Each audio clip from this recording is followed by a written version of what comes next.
Hey there, everyone. Mychal Bryan here from the Oraculos School of Astrology with yet another question and answer segment where practicing astrologers bring me their questions and I provide them answers based on my astrological practice. So I have a question about solar return charts. If a person has a particularly challenging chart that highlights multiple areas, say, family, home, relationships, and career, um, is there a way to look to see when those events would occur, like a timing thing, or would you just run a lunar return for each month of the year? Like, how does that work? So the question has to do with how do we time events that we see, what's the word? Foreshadowed, not foreshadowed, that sounds so doom and gloom. How do we time events that we see predicted? Or what's the word? Ute, Unfolding. not unfolding. There's like another word. What forthcoming? No, not that one. Forecast. Forecast? No, not that one.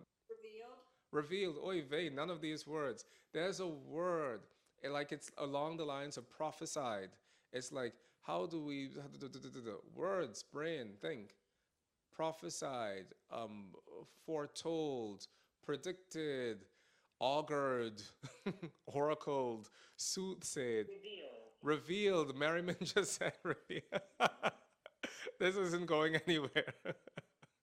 The question is how do we accurately time events that we see foreshadowed? I guess we came back to foreshadowed. That we see foreshadowed within the context of a solar return chart. And it's a great question, and it's something that Jean Baptiste Morin spoke about because he said it makes no sense to have somebody worrying for the entire year about when the ball is going to drop. We need to be able to more specifically tell them when to expect the unfolding of those events. So one of the ways how we can do this is by definitely casting a lunar return chart for every month of the year in order to see which lunar return chart most corresponds with the events that are foretold. I'm still searching for the word. For the events that are foretold within the context of the solar return chart. So the lunar return chart for every month is one of the ways to do that. Another way how to do this is to take a look at the transits for the year ahead, which for those of you who know me, you know that I use the graphic ephemeris when it comes to natal transit work. And the graphic ephemeris is a wonderful tool for seeing the major hard aspect combinations within the coming year. So you can look at the transits for the year ahead because the transits are more than likely going to give you the information surrounding the manifestation of concrete events within the unfolding of your year. And even though the transits may be general, for example, you might have Saturn coming to the conjunction of your Venus.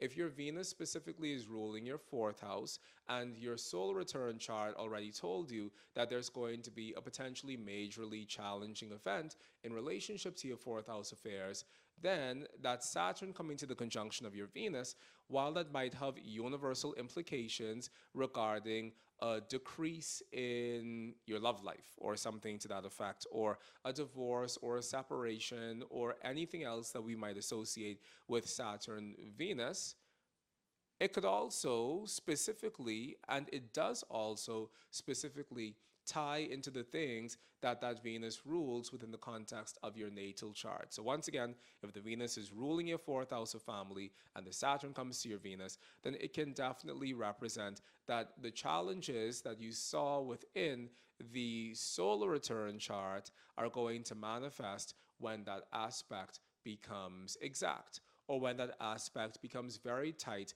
and I dare say within about 1 or 2 degrees of orb. So that's one of the ways how we can more accurately time things from a predictive astrology perspective.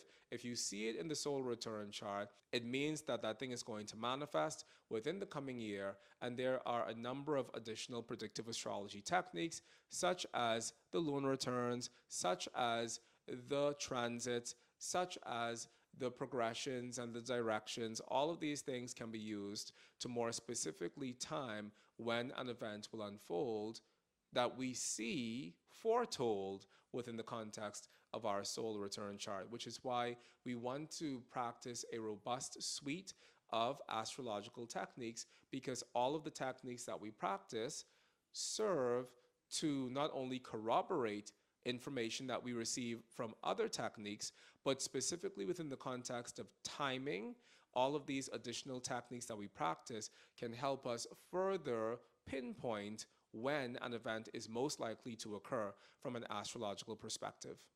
Do you know that you can now get daily astrological updates by following us on TikTok and Instagram? Follow us at Oraculos Astrology on both TikTok and Instagram to keep your finger on the pulse of the astrology of the day every day.